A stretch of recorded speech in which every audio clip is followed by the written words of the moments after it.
بسم اللہ الرحمن الرحیم۔ یاجوج ماجوج کا مکمل واقعہ قرآن واضح طور پر گواہی دیتا ہے کہ دو وحشی خون خوار قبیلوں کے نام تھے۔ وہ لوگ اپنے ارد گرد رہنے والوں پر بہت زیادتیاں اور ظلم کرتے تھے۔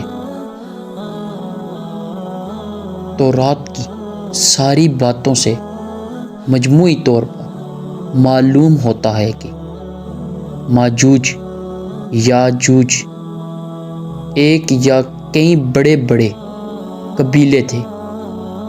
یہ شمالی ایشیا کے دور دراز علاقوں میں رہتے تھے۔ یہ جنگجو، غارت گر اور ڈاکو قسم کے لوگ تھے۔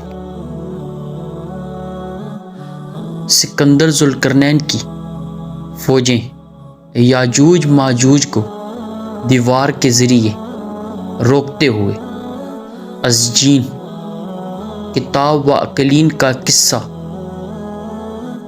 تاریخ کے بہت سے دلائل کے مطابق زمین کے شمال مشرق کے اطراف میں گزشتہ زمانوں میں انسانوں کا گویا جوش مارتا اور اچشمہ تھا۔ یہاں کے لوگوں کی آبادی بڑی تیزی سے پھیلتی اور پھولتی تھی۔ آبادی زیادہ ہونے پر یہ لوگ مشرق کی سمت یا نیچے جنوب کی طرف چلے جاتے اور سیل رواں کی طرف ان علاقوں میں پھیل جاتے تھے اور پھر تدریجاً وہاں سکونت اختیار کر لیتے تھے۔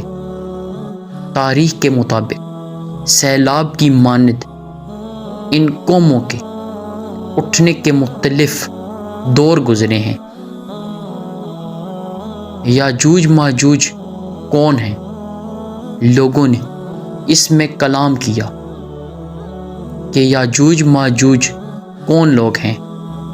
جمہوراً علماء تفسیر و احادیث کا قول ہے کہ یاجوج ماجوج بنی نوح انسان کی دو قوموں یا دو قبیلوں کے نام ہیں۔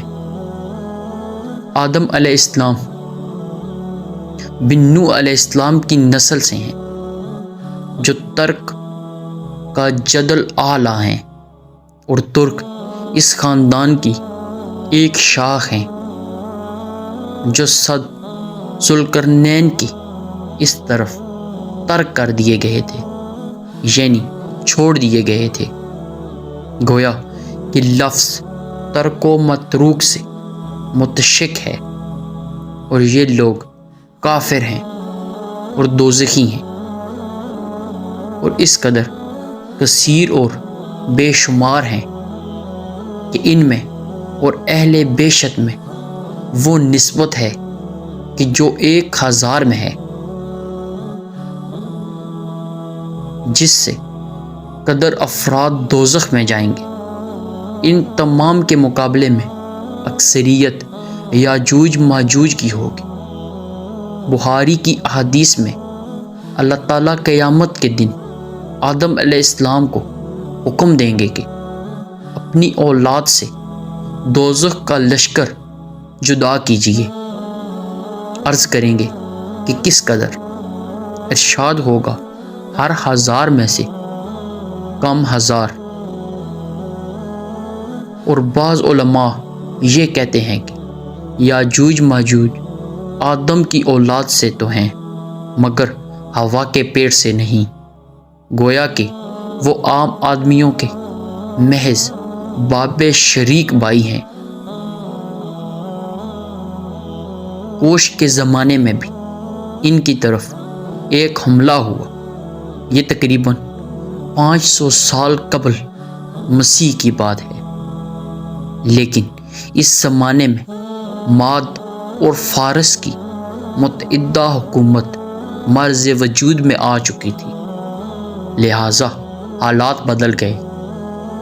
مغربی ایشیا ان قبائل کے حملوں سے آسودہ خاطر ہو گیا، لہٰذا یہ زیادہ صحیح لگتا ہے کہ یاجوج اور ماجوج انہی وحشی قبائل میں سے تھے جسے دیوار ذوالقرنین کہتے ہیں، اور ان قبائل کے حملوں سے بچایا جائے، لہٰذا اس نے وہ مشہور دیوار تعمیر کی جسے دیوار ذوالقرنین کہتے ہیں، اور وہ آج تک اس سے باہر نہیں آ سکے۔